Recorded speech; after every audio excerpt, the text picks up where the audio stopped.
আজকে দেখলাম অনেক মৌলবী পিছনের ব্যানারে ঘুরতেছে, সামনে কতলা বেগানা নারী দাঁড়ায় দাঁড়ায় মিছিল করতেছে।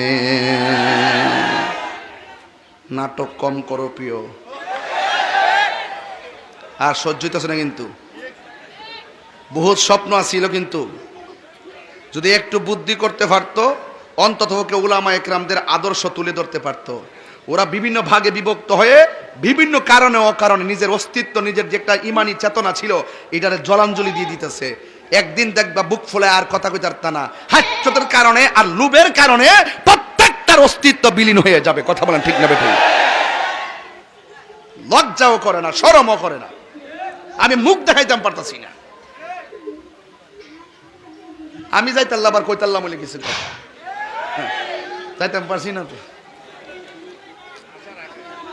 আশা আছে, আমি আশা আছে, কিন্তু আমি তো অনেক কষ্ট করছিলাম। তো আমি তো কাজের কাম করছিলাম, আমি তো কোনো লোভ লালসা করি নাই।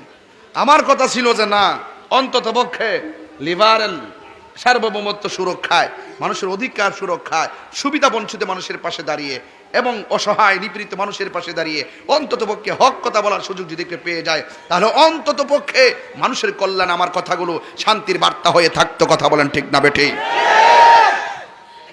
সুদখোর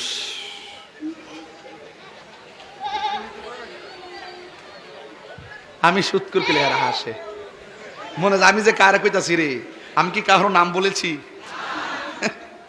তোমার কেন চলে রে বন্ধু, তোমার কেন চলে?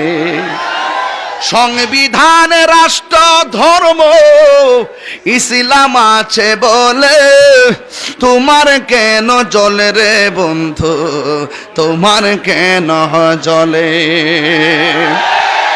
ইসলাম হলো শান্তির ধর্ম, আছে সুবিচার, অন্য ধর্মের প্রতি কবু করে না অবিচার। শ্রীমঙ্গল কিন্তু অনেক হিন্দু আছে, আছে না বাজি? অনেক চা শ্রমিক আছে না, আদিবাসীরা আছে না? আমি তো নির্বাচন করছি, আমি জানি হেরার সাথে কথা বলে মজা আছে। ইসলাম হলো শান্তির ধর্ম, আছে সুবিচার, অন্য ধর্মের প্রতি কভু করে না অবিচার।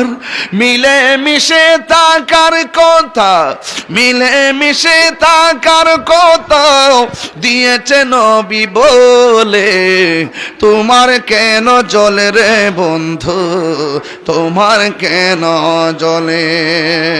ঠিক কিনা? সংবিধান রাষ্ট্র ধর্ম ইসলাম আছে বলে তোমার কেন জ্বলে রে বন্ধু, তোমার কেন জ্বলে? একটা জবানও বন্ধ রাখবেন না।